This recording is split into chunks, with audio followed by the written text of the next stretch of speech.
from the CBS Bay Area studios, this is KPIX 5 News. Smooth sailing out of Bay Area airports right now, but your destination, well, that might be another story. The big travel trouble spots across the country. It's 7:30 a.m. this Sunday, December 24th. Good morning. I'm Phil Matier. And I'm Melissa Kane. And tonight is Christmas Eve, and a record number of people are traveling for this holiday season. Outside of SFO's International Terminal, the traffic was manageable yesterday, but inside the terminal was a virtual ghost town with counters packed with employees, but very few lines. And that dreaded security line was actually manageable. Yeah, it's not bad. You know, I thought I got here a little bit earlier before my flight, and it's pretty quiet. I had a friend send me a picture of him yesterday at SFO, and it was about an hour-long wait. But down south was a different story. A total traffic nightmare at LAX. Cars were backed up bumper to bumper as last-minute travelers rushed to get to their final destination. Yesterday was expected to be the busiest that the airport has this year. More than 250,000 passengers were expected to pass through. And looking east, snow and ice are bearing down, making road conditions hazardous for drivers. Icy roads are to blame for several car accidents, and authorities are asking people to stay inside if possible. And we have stepped up security at San Francisco's Pier 39 after the feds say they foiled a possible Christmas Day terror attack there. We spotted uniformed officers on patrol and a Coast Guard helicopter overhead. Now, a Modesto man is charged in the plot. 26-year-old Everett Jamison allegedly told FBI agents who were posing as ISIS affiliates that he was targeting Pier 39 because he knew it would be crowded at Christmas time. He also talked often of radical jihad during nearly 2 months of correspondence. Now, KPIX 5 security analyst Jeff Harp says it's important to find out how the suspect allegedly veered into radical and violent thinking. Something happened somewhere along the line that he decided that he wanted to go and commit this horrendous act. So I think what we need to really be looking at is where did he make that turn in life? What caused it? And is there any way that we could have predicted that? Well, Jamison told undercover agents that he did not need an escape plan because he was ready to die. He's now charged with attempting to provide material support to a designated foreign terrorist organization. The city of Oakland has been ordered to pay millions of dollars in damages after an altercation between an Oakland City Councilwoman and a former Black Panther leader. Elaine Brown filed a civil lawsuit against Oakland and Councilwoman Desley Brooks last year. According to the lawsuit, Brown and Brooks got into a disagreement at a restaurant in 2015. Brown claims that Brooks said to her, "I haven't moved on you before because you're old, but now I'm tired of your BS." Desley Brooks ended up taking both of her arms and striking Ms. Brown in the chest, knocking Ms. Brown over a stack of chairs. She hit her head. Brown claimed elder abuse and battery, and that the city was negligent for tolerating Brooks's violent outbursts. A jury agreed and just awarded her $3.75 million in damages. The city of Oakland will have to pay the entire amount. And a judge dealt a new blow to President Trump's most recent travel ban. A federal judge in Seattle is partially lifting the ban on refugees. His new order allows refugees who have, quote, a bona fide relationship to a person or entity within the United States. He says the government is wrong to block people from several mostly Muslim countries from reuniting with relatives who are living legally in the U.S. And the lawsuit was brought by two groups representing individuals from Somalia, Iraq, and Egypt. And now that the President Trump has signed the massive tax overhaul bill, he has plans to keep the momentum going. But exactly how will that new tax plan impact you in the next year and in the years to come? CBS reporter Kenneth Craig breaks it down. The $1.5 trillion tax cut makes major changes to current laws.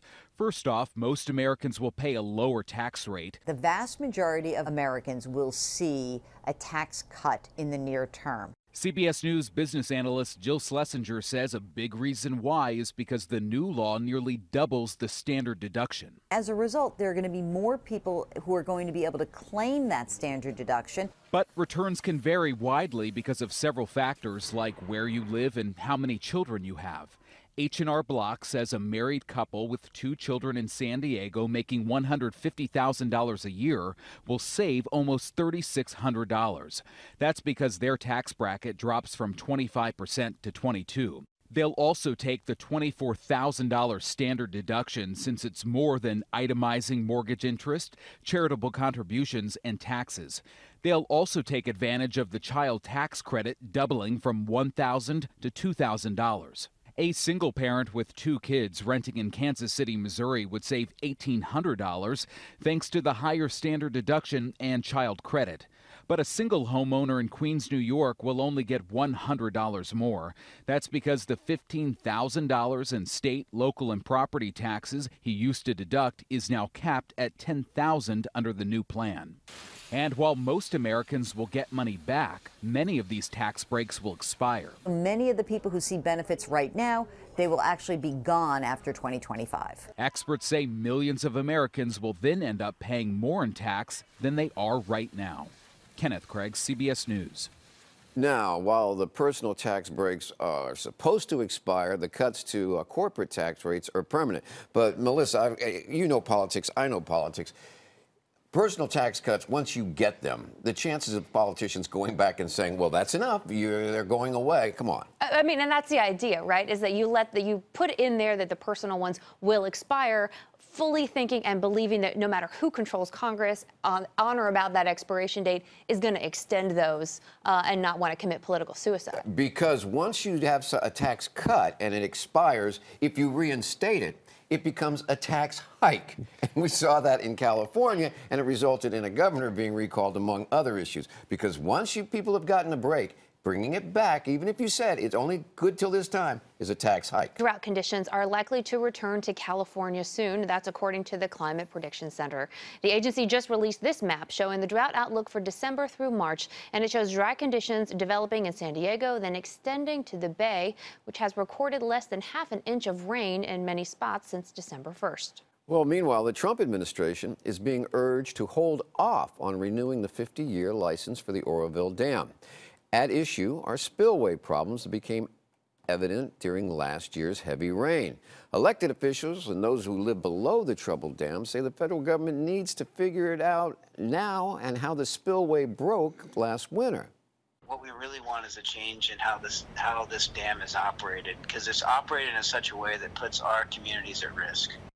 Last winter's problems forced the evacuation of nearly 200,000 people and caused damage downstream to property as well. And Bay Area voters may soon be asked to vote on another toll hike.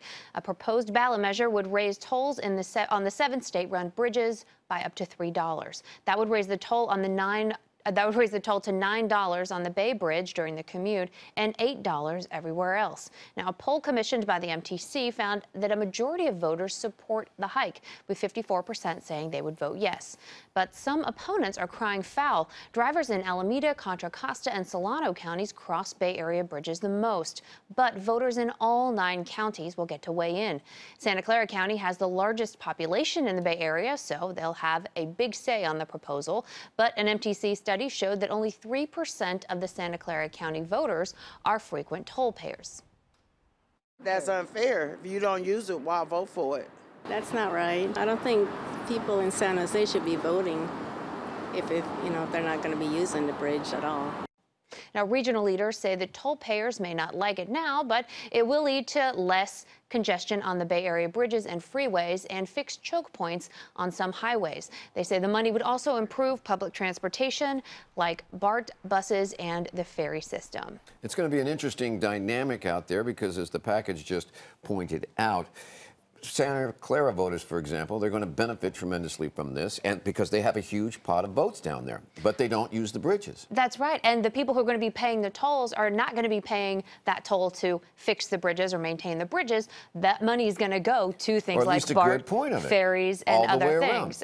So, yeah. Because one of the reasons is that the lawmakers have discovered years ago that if you actually take a look at the number of voters, that's a pretty big group, and they get to decide. But the people that actually use the bridges is a small group. So in other words, it's the old, somebody else is going to pay for my good. A single coin dropped in a Northern California Salvation Army kettle will feed 300 people. The 1-ounce pure gold coin is a South African Krugerrand, and it's worth a whopping $1,275. The Salvation Army says finding it in the kettle made them feel like kids on Christmas morning. It's just a blessing that that person, whoever that mystery donor is, thought that he would trust us to do the most good with his donation. And it's really awesome because this year we're about like $30,000 down. And although this doesn't cover it, but it's just like a morale builder. And believe it or not, this is actually a bit of a trend. Similar coins have been dropped in Salvation Army kettles in Michigan, Indiana, Wisconsin, Alabama, and Texas this year. Talk about the recovery efforts following the wine country wildfires. The state insurance commissioner is urging companies to provide victims up to 100% of personal property coverage limits. Now, the January 8th deadline has been set for companies to reply to that request. Policyholders have filed nearly 15,000 residential property claims in Sonoma County, resulting in almost $7 billion in damages. Of that total, there were nearly 5,000 residences completely destroyed in the fires. Insurance companies have paid out about $2.4 billion so far.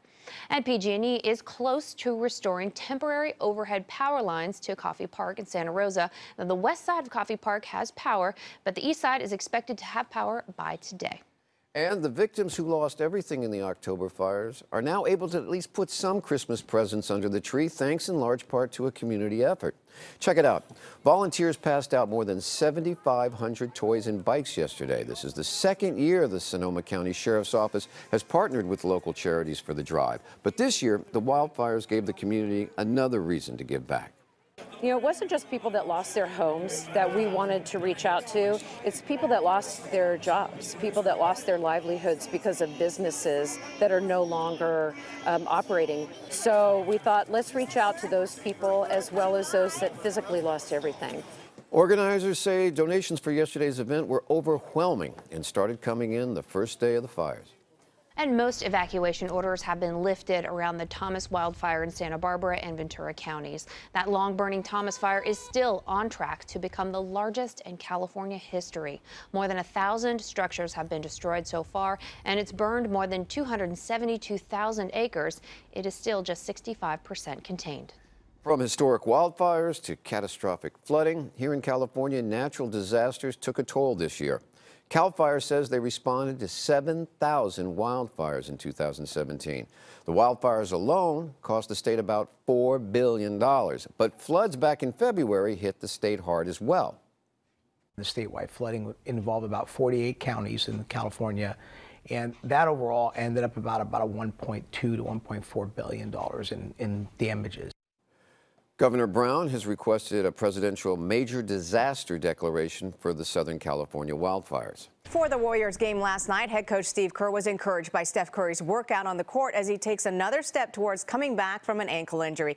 During the game, Kerr wasn't encouraged at all by his team's performance against the Denver Nuggets. Curry not in uniform, but he was doing some coaching from the bench. Golden State was just 3 of 27 from deep last night. In the third, Klay Thompson misses a three, but Draymond Green scores on the putback, cutting Denver's lead to 7. Later in the quarter, Wilson Chandler knocks one down from long range to make it 63 to 53, and Green not happy at all with his teammates. In the fourth quarter, Gary Harris, he drives and gets the circus layup to fall. That makes it a 16-point game. Denver wins 96 to 81, snapping Golden State's 11-game win streak. And the Sharks and Kings don't look like they'll be exchanging Christmas presents this year. Scoreless in the second, Marcus Sorensen skates through the LA defense and scores his third goal in 4 games. San Jose wins 2-0. Lambeau Field living up to its name as a frozen tundra with temperatures in the single digits. Late first quarter, the Vikings leading the Packers 3-0. Case Keenum to Stephon Diggs, a 4-yard touchdown pass. Minnesota shuts out Green Bay 16-0, improving to 12-3 in the season. And the San Francisco 49ers will play the Jaguars. You can watch that game right here on KPIX 5 at 1:05. Andrea Nakano for KPIX 5 Sports.